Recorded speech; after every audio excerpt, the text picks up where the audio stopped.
Now, for the first time in my short life, this is the first time that when there is a referee, the referee is asked to come and speak first. After that, the proponent of the debate is not asked to speak, but the opponent is asked to speak. Except that if Paul is the first speaker and he is the proponent, particularly that he is speaking for yes. On that, it means that Paul has spoken for the yes, and therefore I can make my submission of a no. Otherwise, it should have been the other way around.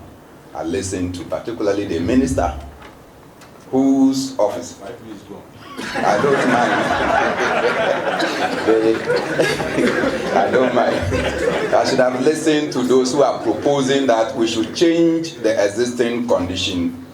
Then we can come and oppose or support it. But I've been asked to come and oppose the motion. So I just wanted to lay this out, that also take it that growing up, this is the first time, I'm sure, that the opponents of a debate will speak before the proponents.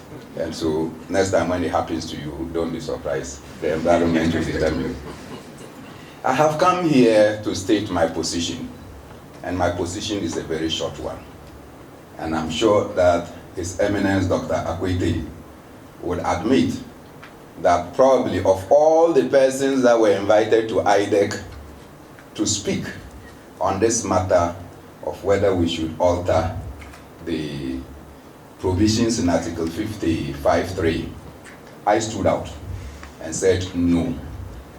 I recall before IDEC, we had met at the University of Ghana, Bank of Ghana auditorium.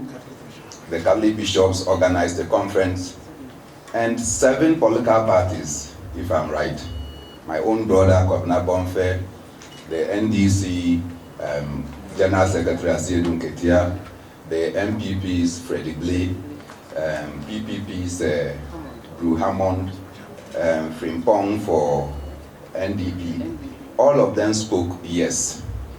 And unfortunate for me, I was the last speaker.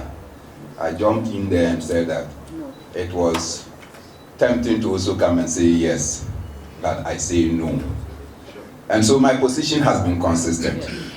And I'm happy that my no has attracted a lot of people, including the NDC now. And Paul, by the time I finish, you would have also changed your position to come and join no. Clap for Paul. First and foremost, the proponents of the change in Article 55.3 are saying that political parties are, after all, already supporting and sponsoring candidates into the district assembly elections. And that when you go to most assemblies, you are able to identify party A person, party B person, and party C. And because people are doing it anyway, why don't you just take away the inhibitions and impediment and allow them to vote? Because parties, and they go further to say that if you go around town, you are able to identify from their posters which political party person is this one, just by the coloring of their posters. And that you can find also in the Constitution, that you are not permitted to use party colors. And if we know people that are using party colors, the referee that just spoke before me, the Electoral Commission, need to get to know, and then they will probe, and I'm sure that they have sanctions regime to be able to take those people from contestation. So we would have been seen manifesting and implementing our laws. We have not done so. What we have said is that take away because people are already doing it secretly. And I ask the question, I know people who are secretly, you understand, they are secretly doing and they are in the corner. Paul, I'll take you to the corner where we are. They are smoking. But by our laws, you can't smoke, particularly ganja. So why are we not giving them the right? Because people are secretly doing it. Not long ago, the MCE for Madina in Kuantanang came and told us that prostitutes, and that there was even a Presbyterian somebody inside it. Our laws frown on it. But people are doing it. Why don't we grant them the right so they can do it after all? That is what they are doing, and some of them do it for a living.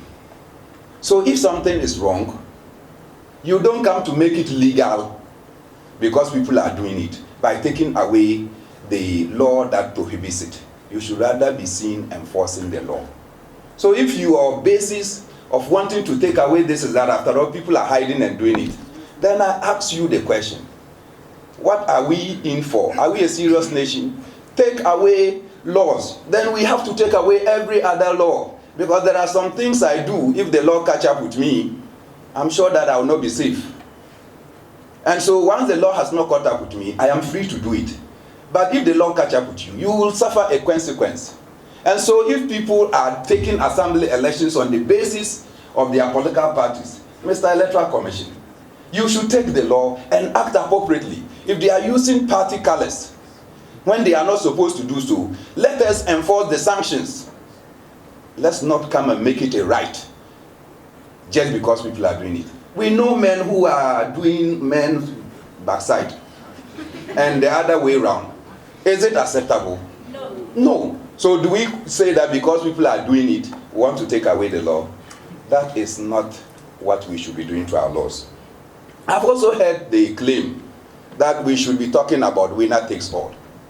I think that there is a very serious misconception, and probably our topic itself has not given us that. What is winner takes all? And what are you taking? We are given the impression that some people are chopping, and that once you win political power, it is your turn to chop, and that we should share the chopping. That is the meaning of telling me that winner takes all. But if it is about performing a duty and to ensure that everybody gets what is right, then you cannot tell me that we should all come and perform the duty.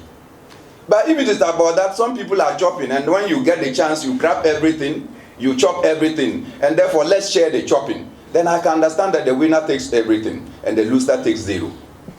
And therefore, we should find a way of chopping. There is nothing to come and share. And you don't expect President Akufo-Addo to have campaigned on the MPP manifesto, win an election, and go and appoint Bernard Mona as Minister for Finance. Simply because I have economics background, I understand economics. I don't share in his political beliefs. I don't share in his ideology. His pattern of thought is not what I have. So when they put up their program and they win elections, you want me to be invited because I'm also a political player. I should come and participate in the winner so that it will no more be winner takes all. I should share in the chopping. I don't think that governance is about sharing and chopping. I think it is about time we take away the notion of sharing and chopping. Let the impression not also be created that it is a president's desire to cede his power to the people. No. The Constitution has entrenched clauses and non-entrenched clauses.